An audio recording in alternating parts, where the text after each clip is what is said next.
Arrian recording Epictetus' teachings. The sun hung low over the streets of Nicopolis, casting a golden glow across the calm waters of the Ionian Sea.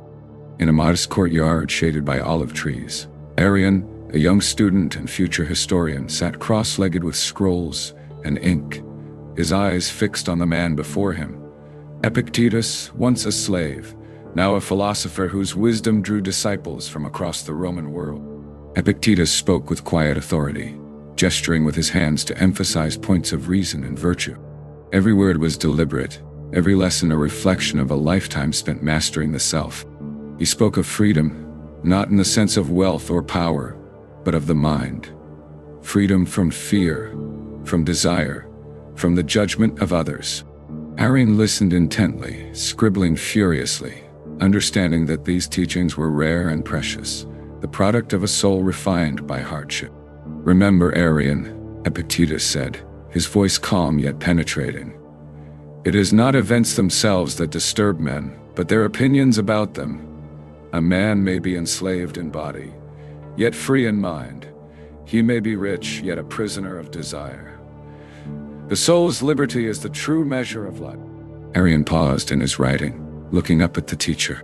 "But master," he asked, "how can one remain unmoved when fortune is cruel, when loss and pain strike?"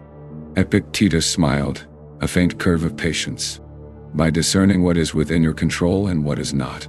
You control your judgments, your intentions, your actions. You do not control the wealth of others, the decisions of rulers, or the accidents of fate.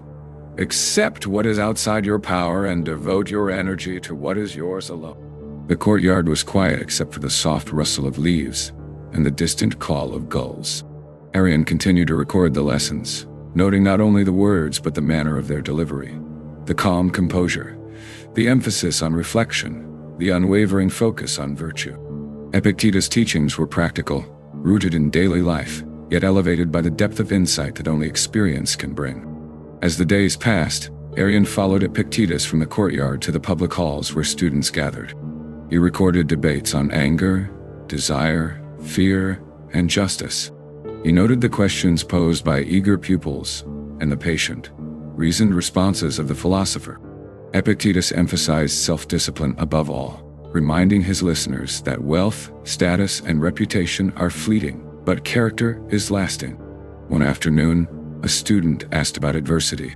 "Master," he said, "if one's life is filled with suffering, how can he live well?" Epictetus leaned forward, eyes steady. "Do you wish to live as a man ruled by circumstance, or as a man ruled by reason? Pain, loss, and misfortune are inevitable, but they are neither good nor evil. Only your response matters. If you cultivate virtue, endure with patience, and act with justice, you live well regardless of what happens to the body or property." Arrian wrote late into the night, often by the flicker of a single lamp, understanding that his role was not merely to transcribe, but to preserve the essence of Stoic wisdom.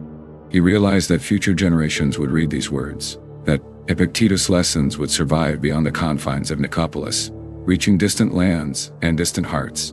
Epictetus occasionally corrected him, emphasizing clarity over ornamentation, practicality over poetry. "Do not adorn the truth," he said. "Present it plainly. The value of philosophy lies in its application, not in the cleverness of words." Years later, Arrian's recordings would become the discourses of Epictetus, and, through the condensed enchiridion, a guide for countless seekers of wisdom. The simple act of writing down conversations, of recording a teacher's voice, became a bridge across time, ensuring that the principles of Stoicism, self-mastery, rationality, acceptance of fate, and the pursuit of virtue would endure. In the quiet of that courtyard, amid the olive trees and the whispers of the wind, a bond was formed. Teacher and student, philosopher and recorder, wisdom and preservation. Through Arrian's diligent work, Epictetus' teachings were freed from the limits of time and place, allowing minds centuries later to encounter the clarity, serenity, and practical guidance of one of history's greatest Stoics.